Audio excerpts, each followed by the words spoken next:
Oh, saya mulai, Pak, ya? Oke, Bu. Oke. Selamat siang, Pak Heri. Selamat siang Ibu Atia. Oh iya, tadi Ibu ada WA saya katanya ada yang ingin dibicarakan. Silakan duduk Ibu. Iya, Pak. Terima kasih, Pak. Jadi ada yang ingin saya diskusikan, Pak. Sepertinya saya perlu untuk di-coaching nih, Pak. Saya merasa sedang dalam kondisi yang tidak baik-baik saja, Pak. Oke, baiklah Ibu. Ibu sedang tidak baik-baik saja. Itu kenapa ya Bu? Kita memiliki waktu antara 15 sampai 20 menit untuk mendiskusikannya. Nah, apa yang Ibu ingin capai dari diskusi kita kali ini Ibu? Saya merasa tidak baik karena masalah dalam diri saya, Pak.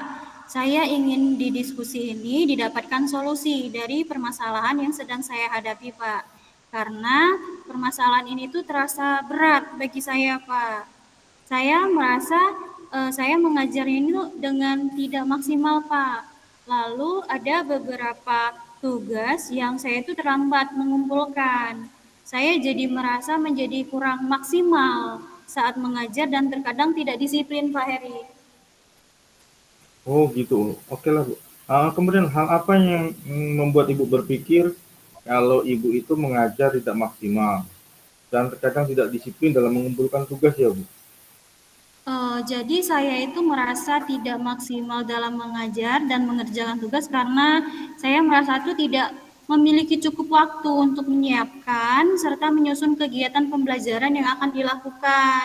Saya merasa hal ini karena beban mengajar yang saya dapatkan tahun ini tuh cukup padat, Pak, dan saya itu belum terbiasa untuk memanajemen waktunya dengan baik.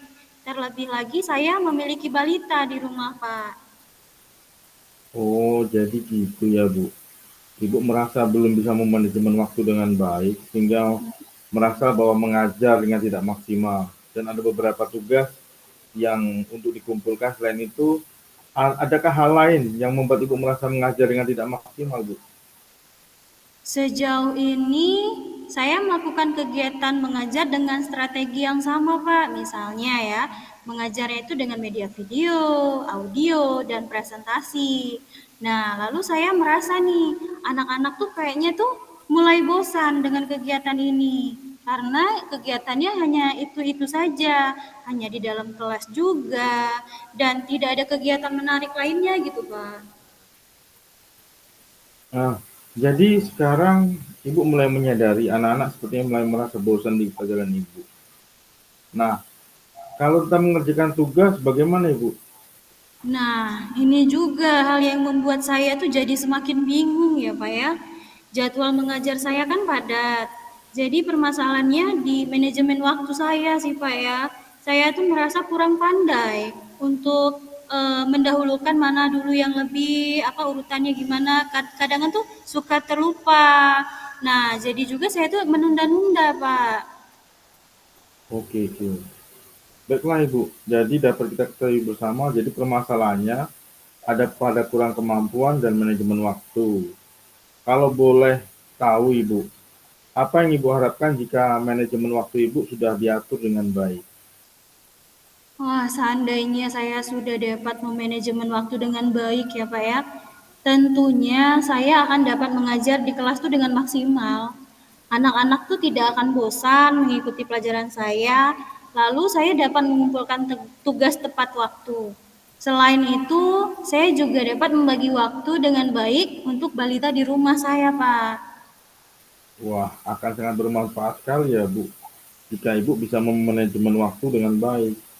Tugas di sekolah aman, kemudian menurut Ibu, apa saja hal yang dapat dilakukan agar harapan Ibu itu tercapai?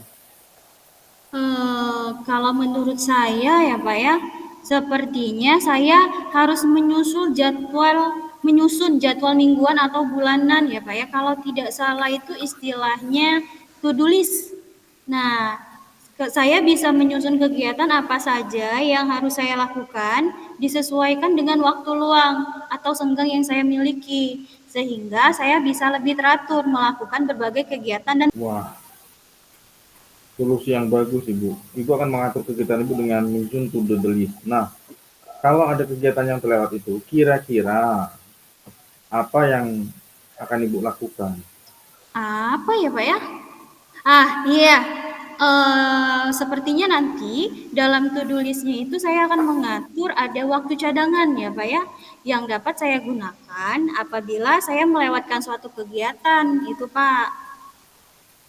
Nah, bagus itu rencana Ibu. Jadi sekarang rencana apa lagi itu Bu?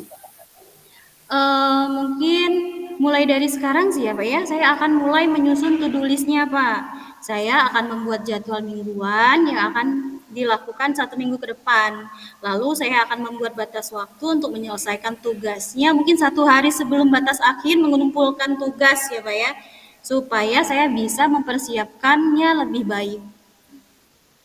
Oke, apakah ada hal lain yang bisa Ibu lakukan? Ada rekan kerja yang bisa membantu Ibu gitu? Ada Pak.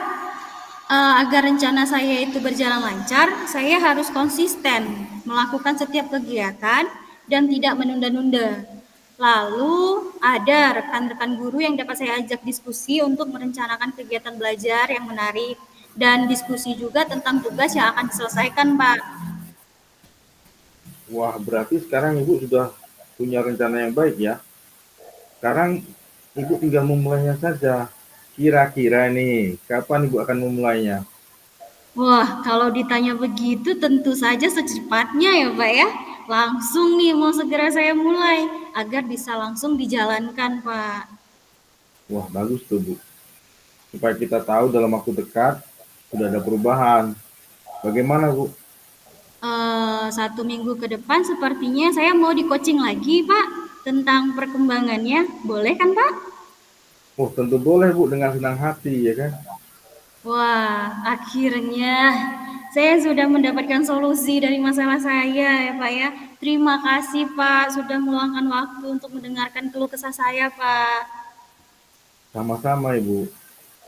Baiklah, kalau begitu saya pamit kembali ke ruang guru ya, Pak ya, untuk menyusun to-do list saya. Terima kasih banyak, Pak.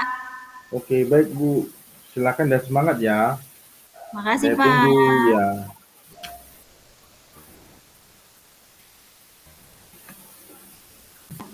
Selamat siang Bu Atia. Selamat siang Pak Heri, bagaimana kabarnya hari ini Pak? Oke, puji Tuhan baik dan sehat Ibu. Nah, katanya Bapak mau ngobrol nih, mau menyampaikan sesuatu. Silakan, boleh Pak kalau mau ada yang disampaikan. Kalau boleh tahu itu tentang apa ya Pak ya? Oh iya, terima kasih Bu atas waktunya ya Bu. Begini Bu Atia, sebenarnya setelah kita belajar dari beberapa materi, terutama yang kemarin kita pelajarin, yang Hmm, berkaitan pembelajaran diferensiasi, saya hmm, mencoba melakukan variasi yang berbeda di kelas Ibu. Kemarin saya mencoba di kelas 5 melaksanakan hmm, pembelajaran diferensiasi, tapi hasilnya pemahaman siswa masih kurang. hmm, Selain itu saya juga merasa saya berjuang sendirian karena guru-guru hmm. yang satu mata pelajaran dengan saya belum tertarik untuk menerapkan pembelajaran diferensiasi. Oh, ini topik yang sangat menarik ya Pak ya. Kita memiliki waktu antara 15 sampai 20 menit untuk mendiskusikannya.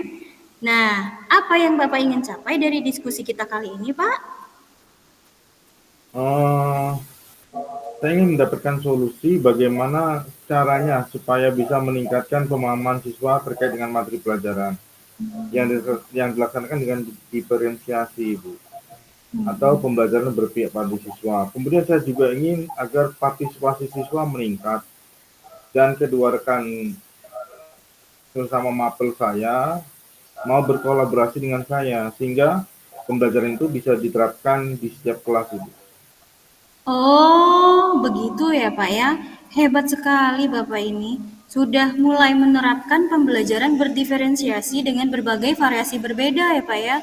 Tapi di sini Bapak itu merasa hasil pemahaman siswa belum optimal ya.